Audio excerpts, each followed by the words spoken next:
All right, we are moving right along. So good morning, good afternoon, or good evening, whatever time you happen to be listening to this. We are moving into chapter 19. So we're talking political stalemate, rural revolt. Rural revolt. Yeah, that's a difficult word. Anyway, 1865 to 1900. We will start with our friend. The Industrial Revolution after the Civil War also triggered an urban revolution. America's cities, East, Middle West, and West, grew dramatically during the 3 decades after the Civil War. In part, this was because of a massive surge of immigration from Europe as well as from Asia. Many of those immigrants settled in the cities, in the large cities, and they settled in their own urban ethnic enclaves or neighborhoods, communities. Chinatown, for example, in Los Angeles and San Francisco. This surge of immigration was accompanied by a surge of migration, that is, Americans traveling and moving to the cities from the countryside, from farms. As a result, cities exploded with growth, and their services were not able to keep up with that growth, whether it was water or sewage or roads. All of those were severely pressed by the surge of population growth in the cities. And as a result, many of these immigrants lived in what were called tenements, crowded urban apartments with unsanitary conditions, and yet those conditions were better than what they had left behind in their home countries. So over time, urban growth produced reforms, improvements in sanitation, in quality of living, and in amusement, in recreations and parks, all a result of reformers who were eager to improve the standard of living in these burgeoning cities. Alrighty. Sorry about that. Making all kinds of noise here. Alright, so between 1860 and 1910, America's population expanded from 6 million to 44 million, with the majority living in urban areas. The flow of population during this period switched from extending the frontier as at the turn of the century to retreating to the safety and security of cities. Technologies such as elevators, steam radiators, and less expensive steel allowed urban dwellers to live more compactly than ever before. Isn't that exciting? So I'm not sure that we want to live more compactly, but I guess to grow cities you need to. I like living not compactly, which is why I don't live in downtown. Anyway, citizens who immigrated from rural communities to cities usually traded one set of problems for another. The grass is not always greener. Unregulated urban growth created problems in sanitation, health, and morale, and mortality rates in cities were exceptionally high, all because of the sanitation problems, for instance. City dwellers overwhelmed the sanitation systems. Sewage flowed freely in the streets. And access to clean water was a problem, so cholera, yellow fever, and typhoid ravaged the populace.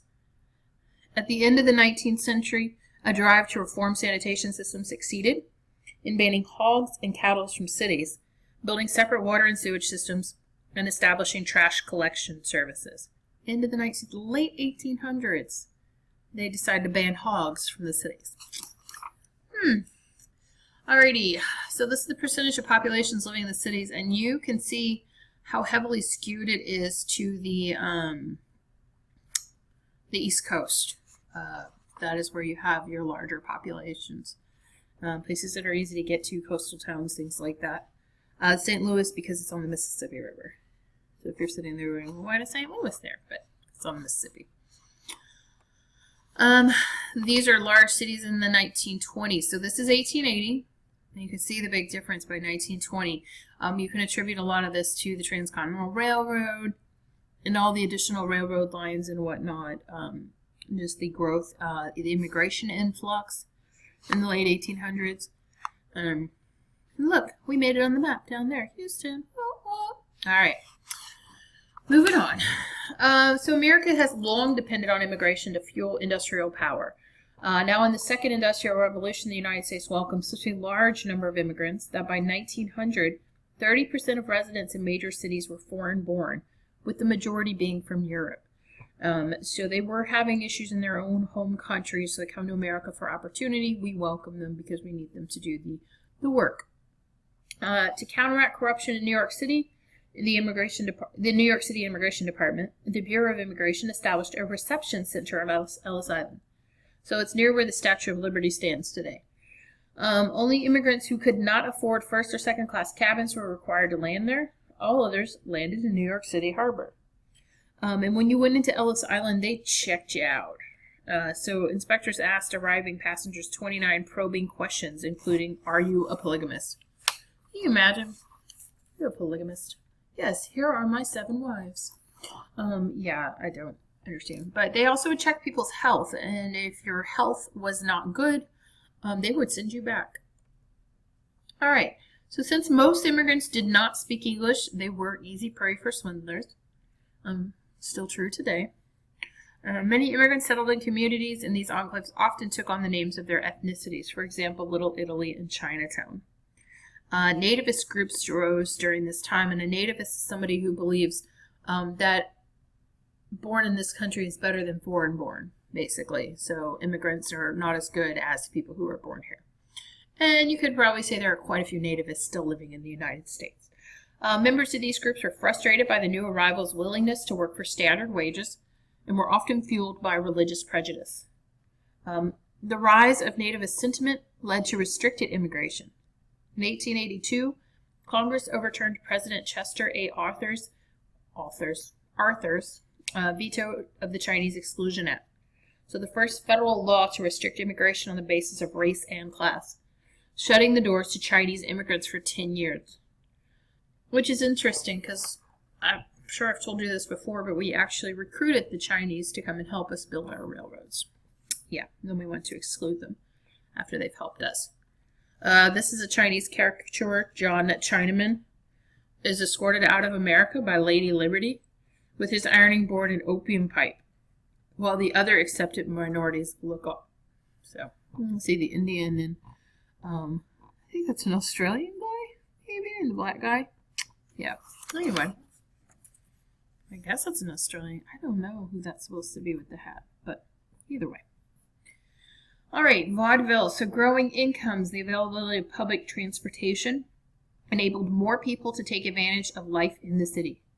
Vaudeville, which is a variety show of comedians, singers, and musicians, becomes increasingly popular as more citizens take advantage of city cultural life. The saloon becomes the social club of the poor in the late 19th century. These popular bars were dominated by male patrons, while women were relegated to separate, smaller rooms. Or they were the entertainment. Let's be honest. All right. For as little as 1 cent, vaudeville offered customers entertainment. So, and vaudeville was pretty racist, just FYI. All right. Women remained more restricted in their options than their male counterparts. Married women were expected to raise children and keep up with housework, while their husbands frequented saloons. As far as spectator sports go, we've got college football, basketball, and professional baseball, which gained supporters during this time. And I don't know if you knew this, but basketball was invented at the YMCA. Woo, yeah. These sports relied on large cities to support their events. Or did we talk about that last week? Or is that with my AP kids? I'm so confused. I don't remember. Put basketball at the YMCA. Baseball laid claim to being America's national pastime. Only white players were allowed in the major leagues. African Americans were allowed in minor leagues or Negro leagues.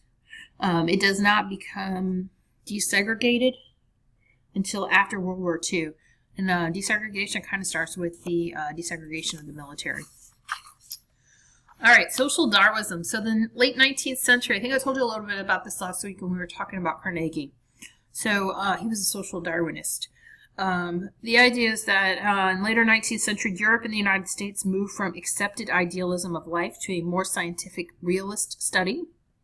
Charles Darwin's On the Origin of Species in 1859 argued that life evolved through a process known as natural selection. Many writers of the time applied Darwin's ideas to social thought, arguing that society adopted a system in which the survival of the fittest allows man's better characteristics to be passed on. Interesting, huh? Yeah. This is Darwin. His theories influenced more than a century of political debate.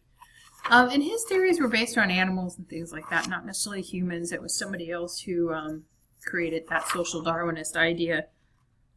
And I forget his name, so look him up. All right. Working to counteract social Darwinism, Lester Frank Ward argued that humanity could control and shape the process of evolutionary social development. I don't know.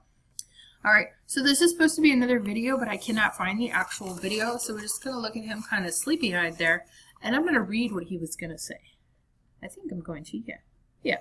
All right, so he says, after the Civil War, Americans were extraordinarily engaged in the political process at the local, state, and national levels. One day I'll learn to read. Voter participation was extraordinarily high. For example, in presidential elections during the 1870s, 1880s, and 1890s, 80 to 90% of Americans voted, compared to 50% today. What explains that? Why were people so passionate about politics in the late 19th century? Why were they so eager to exercise their rights as citizens? Of course, in the 19th century, women could not vote, and so political activity was limited to males in terms of voting and running for office, and it was very much a masculine activity. For example, saloons in major American cities were primarily political crossroads. Saloons were used widely in political campaigns to gather followers, report results, and stimulate political energies. Of course, unlike today, there was no national television, no computer, nor internet, no immediacy of communication that there is today. Politics was more local and grassroots. Politics was also theatrical, like it's not today. Sorry, that was my comment. It was a form of entertainment. When elections occurred, the political parties got out the vote by having people parade down the street by paying them to come out and vote, which was illegal, but commonplace. Also, political parties distributed liquor freely in order to entice people to the voting booth. Politics was also a very dynamic activity because of what was called the spoil system. Local and state politicians, and at the federal level as well, when they won a victory, rewarded their supporters by giving them a government job. At the same time, politics was a visceral activity. In the 1860s, 70s, and 80s, because of the proximity of the Civil War to political life in the post-war era. Americans voted as they shot, as they said in the 1870s, which meant that Republicans very frequently waved the bloody shirt and claimed that the Democrats were the party of the Confederacy, of slavery, and secession.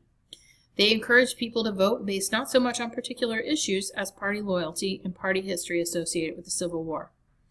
Democrats, of course, did the same thing in the South.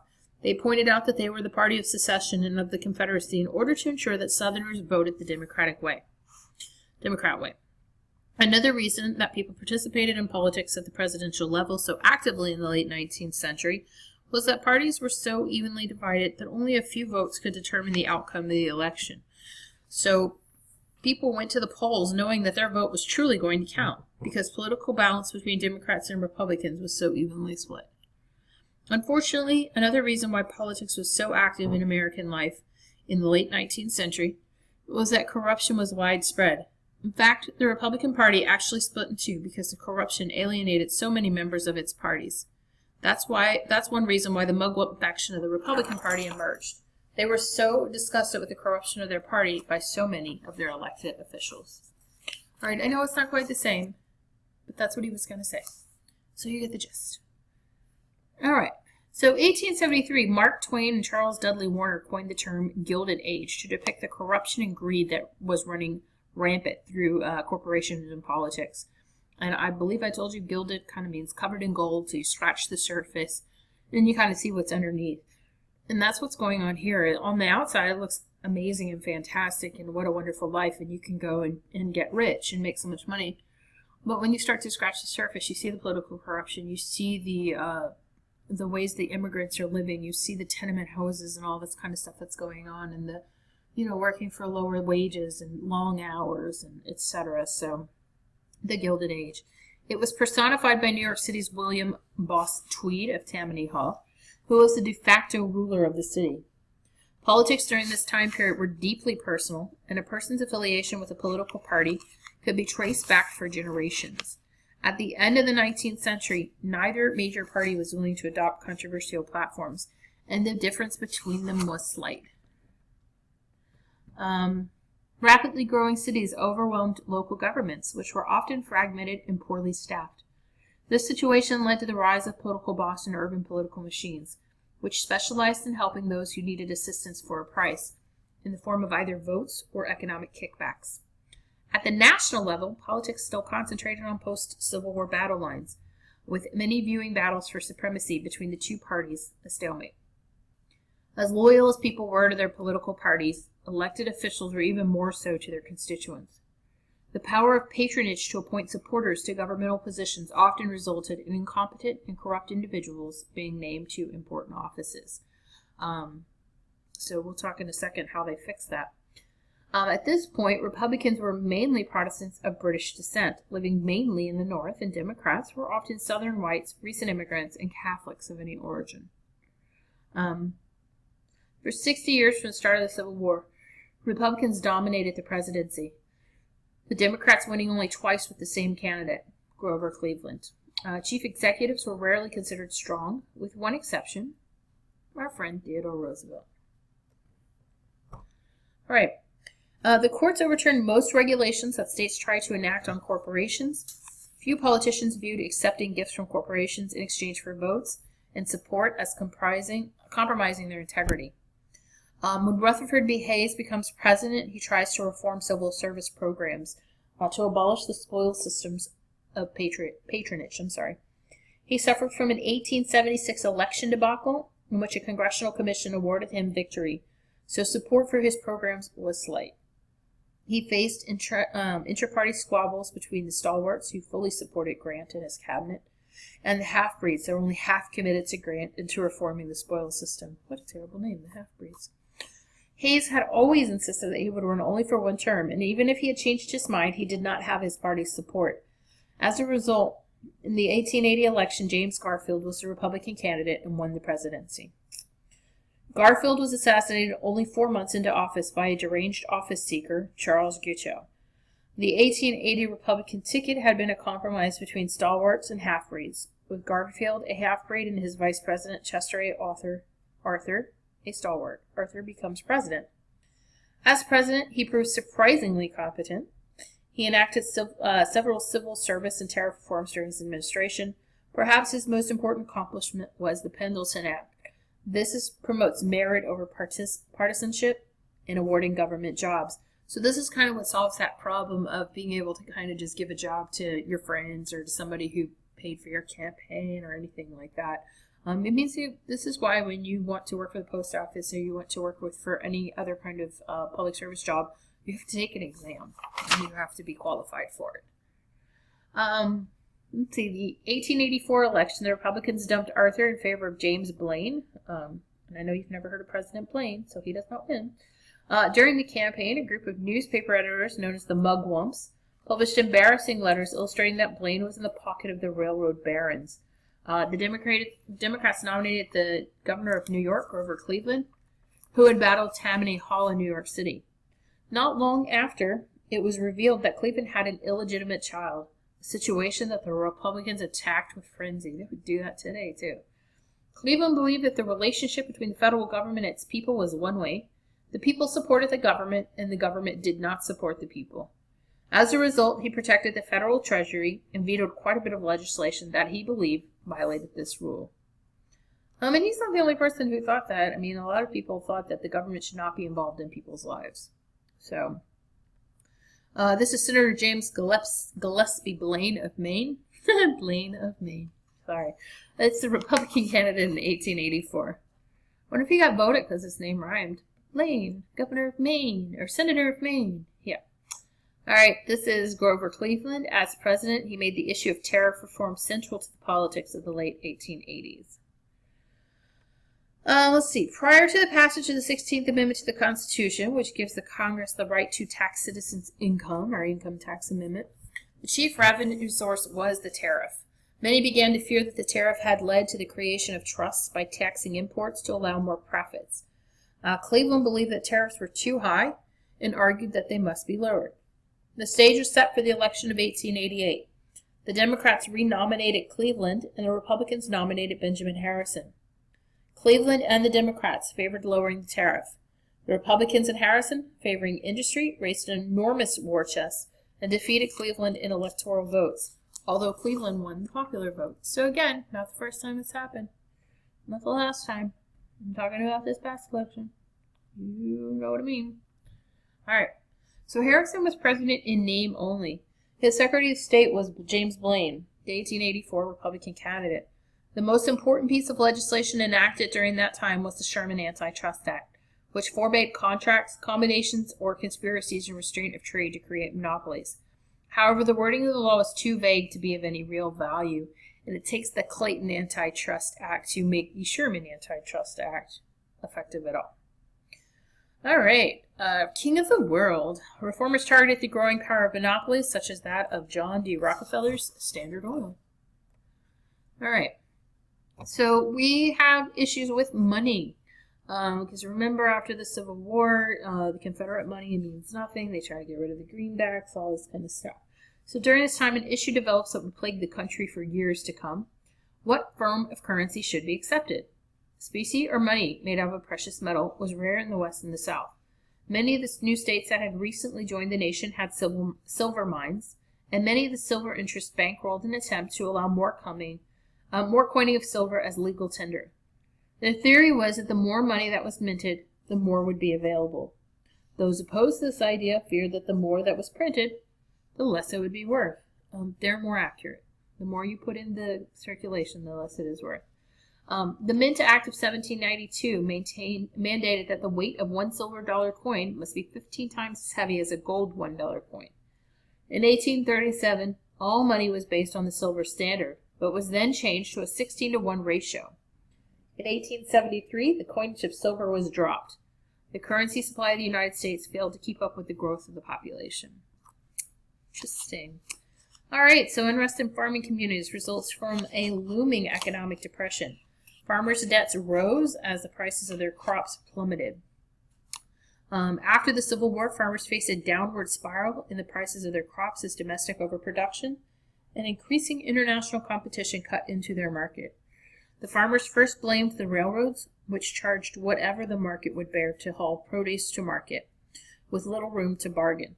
The tariff, always a source of frustration for farmers, continued to pay double taxes on domestic produce shipped overseas.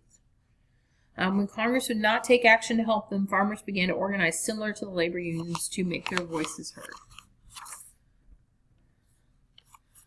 All right, this is an 1875 Granger-inspired poster. Grangers are the farmers.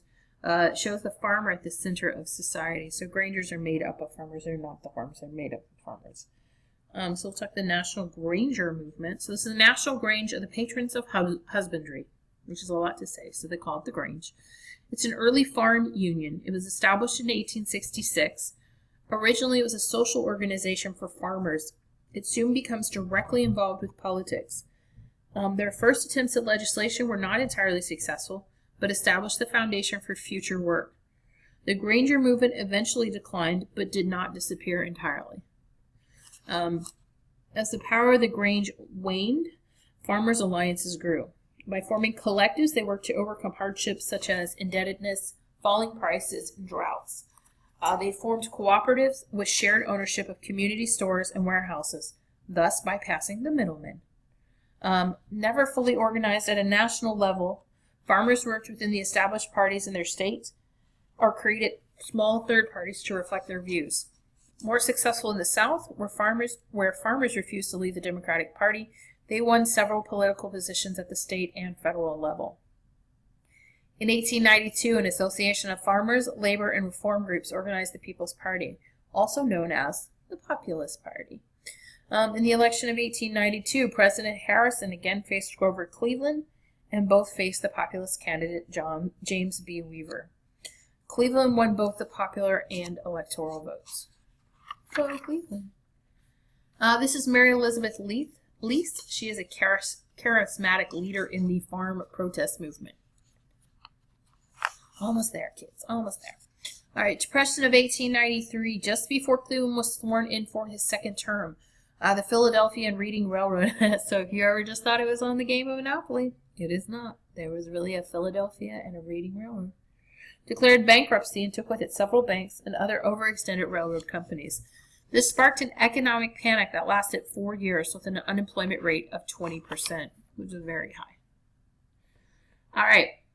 Great Britain remained the financial center of the world. Not true today. Today we are, but at the time, Great Britain was.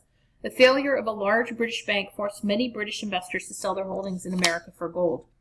This in turn drained the United States of much of its gold supply, making the already inadequate monetary supply even thinner. It promoted the silver interest and their desire to increase the coinage of silver to end the panic. Once again, the stage was set for a presidential election. Republicans nominated the pro-gold William McKinley, and Democrats nominated the fiery young orator William Jennings Bryan, who delivered his famous Cross of Gold acceptance speech. In this campaign, the populace chose to side with Bryan and not divide their votes. However, McKinley still won.